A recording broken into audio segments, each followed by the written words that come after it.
Do you like this approach of Emma Hayes experimenting? I think now she needs to kind of hone in a little bit.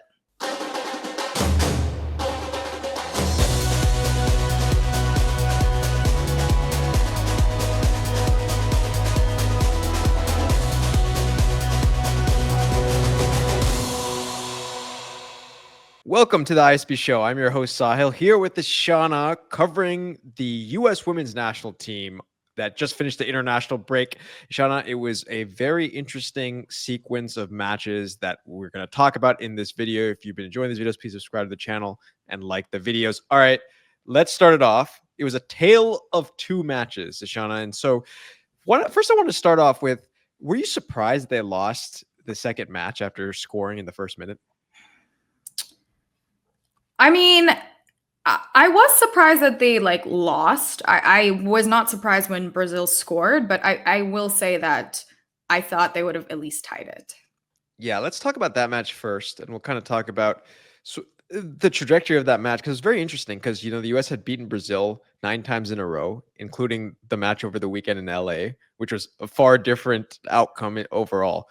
But it was a strange match because, the hot start, but then in the second half, it was just all over the place. Yeah, I mean, honestly, I think Kat Macario is awesome, but aside from Alyssa Thompson, Sonnet, and Corbin Albert, it was a very fresh team. So you could tell it showed. There was not a lot of chemistry there on the pitch. I have to say, Alyssa Thompson came out like fire. I mean, she was so good. However, she does need to work on her finishing, I think, a little bit. Even that first goal, it was basically Macario kind of picking up her, just running into the keeper or the defender. And she did this a few times. I think if she just takes a second, paces herself a little bit when she kind of gets up there with that speed and learns how to control it, she could, just put any of those in. Yeah, I mean, she talked about it as well in the post-match interview. So, okay, let's talk about overall. That's a good topic here that we want to talk about, is looking at both matches, right? There was a lot of good in both matches. Let's talk about which players had the best international break and which ones made a name for themselves to say, hey, I want to be either a starter on this team or I'm going to make the squad. And let's talk a little bit about, who needs to still develop in order to get to that point. So what are the names that stand out for you? I mean, it's tricky in terms of, I still think Ali Sentner for sure needs to, I think anytime she comes on the pitch, she's very additive. Obviously Alyssa Thompson, I mean, that's a no-brainer. She's fully fit, she's fully healthy now. There are some question marks I definitely have. I don't know. Who do you have as Kat Macario. So let's talk a little bit more about the Brazil game, sure. right? I should say Brazil game. I'm referring to the second Brazil game. Kat Macario was a beast. And in the early part of that match, right, when Alyssa Thompson and Kat Macario are firing on all cylinders, I thought it was going to be like a 4-0 victory for the U.S. No, 100%. I mean, Macario in the 9 is just awesome. I have a theory that, completely just a theory, no basis for this whatsoever, I think Mal Swanson might be pregnant or something that's causing her to take an extended leave.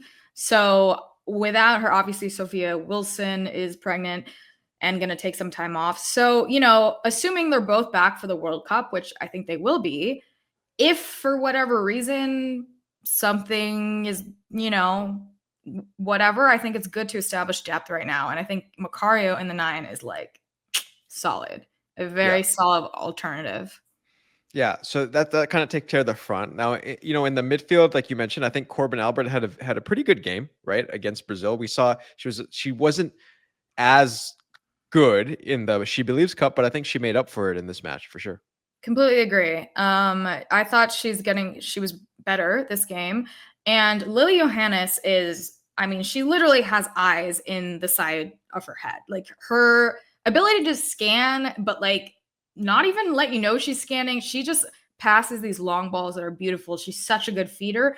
I just need her to be a little less casual on the ball. I think at the front, she got kind of chopped down a little bit. I just need it to be a little quicker. That's Yeah. all. And she's such a creative midfielder. She generates a lot. I just think if we want more goals out of her, that's what she needs to work on. Yeah, I agree, and I think she's definitely made herself a must, like a must for the team because she's the one creative player. I talked a little bit about this in the previous video about the first match. She was fantastic in that first match, and I thought, maybe the second match didn't create as much, but still, you saw some of that ball that she put through Michelle Cooper, right? Like there was a lot of really incisive balls that she was able to pass through, and so I think she's a definite. Yeah, and I want to say a standout for me in this game was actually Michelle Cooper. I Yeah, actually think she kind of reminds me a little bit of like a mini Macario. yeah. I thought she played really well, up until that concussion, and she's a very aggressive player. I think she's great on the wing. I was impressed. I thought she showcased herself nicely. Yeah, so I think that takes care of the midfield. Now let's go to the defense a little bit because you and I were at the game in San Diego against Japan, the SheBelieves Cup final, and we saw, McKeown having a really difficult match that game. I thought in the first game against Brazil, she was a little bit better, the game in LA, but in San Jose, again, I saw some of the same mistakes that she made in Japan. I think she still has some development to go. I just think the entire defensive back line, honestly, Sonnet didn't have a great game today. I would say she's obviously stronger in other games, and I still think Crystal Dunn is a great sub. But it just goes to show how important players like Tierna Davidson, Naomi Girma, obviously, and Emily Fox. I mean, quite honestly, yes, I'm definitely not into McKeown that much in that position, but I also am not sold on Giselle Thompson as a sub for Emily Fox. I mean, I just think, I know I say this a lot, maybe I'm biased, but I really do think that she is undervalued in terms of how much she actually adds. Emily Fox, I mean, she's played so much for the US women's national team. And I do think that Casey Kruger was a better sub in that sense. Like she came on and I thought she could handle that position a lot better. Obviously, I understand, she's getting older and maybe Emma Hayes wanted to go in a younger direction, but I don't know. I don't really know if her time was done, I'll be honest. I know she was disappointed by that decision, and it's going to be tough. I mean, I'd like the sister act, but I also do wonder if they're playing into that a little bit, and that's why they're trying to develop her a lot. She's a great player. I find her skills on offense a little bit stronger than her skills defensively. I agree with you, and I think that's the key. I really like the stalwarts that we've had in the back. In terms of the defenders who are established. Obviously, you saw in the first match, Emily Fox again, a great match, and it just adds more solidity. And I know Emma Hayes wants to bring in new players, and she says, "Okay, look, if a situation like Tierna Davidson, who's out right now, if that happens, then who am I going to put in, and who's going to fill that position?" But again, I think we're not there yet. The subs are not there yet. Yeah, I agree. And I thought she had some great saves in this game, but her distribution was just really, really bad in the Yeah. first, like a couple of them. I mean, easily that those could have been goals. I mean, I'm not really sure what exactly she was doing. And I don't think, again, I think it's a collective backline thing. And, obviously, I mean, Tierna Davidson tore her ACL. We really don't know how long it's going to be for her. And, hopefully Naomi Girma will be back sooner rather than later. But we seem to have a lot of depth in the offense and so in the midfield. But I really don't think we do in defense, I'm realizing. Yeah, the one thing I will say though, I do think from a goalkeeping perspective, Tulis Joyce, I think, had the best international break of any player because you just saw the difference, I felt like, between McGlynn and then that performance by Tulis Joyce in the first match. There was just so much more. You just felt much safer. And then exactly what we talked about, the distribution issues that McGlynn's had. Yeah, she had some nice saves, but if we're going to establish a number one, I would give Tulis Joyce another shot at that the next game and see how that goes. I agree. And I think at a certain point, Emma Hayes is going to she's going to have to stop experimenting a little bit and try to develop, the squad she feels comfortable with. And I still think Lindsay Heaps is, whether it's a sub or whatever, I still think she's very additive, even just for leadership. And the other player that I feel like is a little quiet is Jaden Shaw. I keep kind Yeah. of wanting more from her. And so I don't know. Time will tell with that. Rose Lavelle is also injured right now.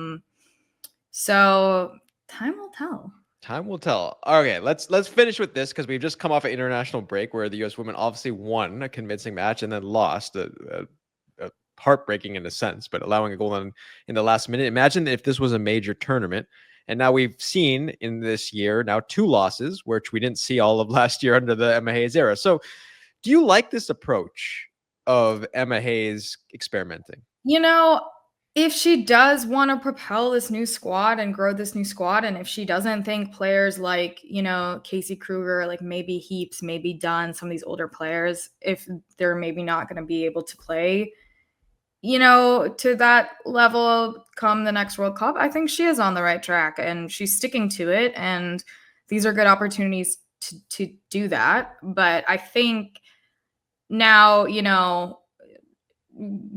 I think now she needs to kind of hone in a little bit.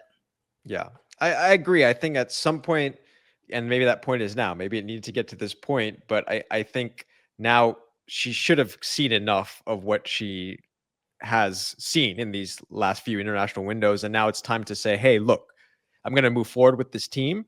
And then who's going to be my subs that are coming in? Maybe that becomes the next iteration when we face Ireland and China. Yeah, I agree. I'm a little confused with the Mickey Own thing though. I'm I don't know. I think I am a little concerned for just our defense in Yeah, general. and I think it's not really fair on her as a player as well to Yeah. rely on her in these situations where it's like, it's almost like going straight into the fire, right? Against very good teams too, against Japan and Brazil, right? Like, Yeah. and she's kind of had difficult tasks which she's had to deal with. So I think that's that. So that's a wrap on this window for the US women. Overall, I think some good things came out of it. Some Alyssa Thompson, 100%, and some of the other players that we mentioned. Let us know if you agree with our assessment of this in the comments. Final words, Ishana, as we close another international break. I was okay with the result. Like, I would just say it definitely wasn't, for some reason, it wasn't as upsetting as that Japan loss. Yeah. Maybe because it was a tournament, maybe because we had more of our starters. I don't know. But, I'll take it. And, credit to Brazil. That was a sweet goal. And, yeah. We will see the U.S. women's national team next in action at the end of May. So a little time off for the international window now from both the men's and women's perspective. If you have been enjoying these videos, please subscribe to the channel. And as we always say, keep watching the beautiful game.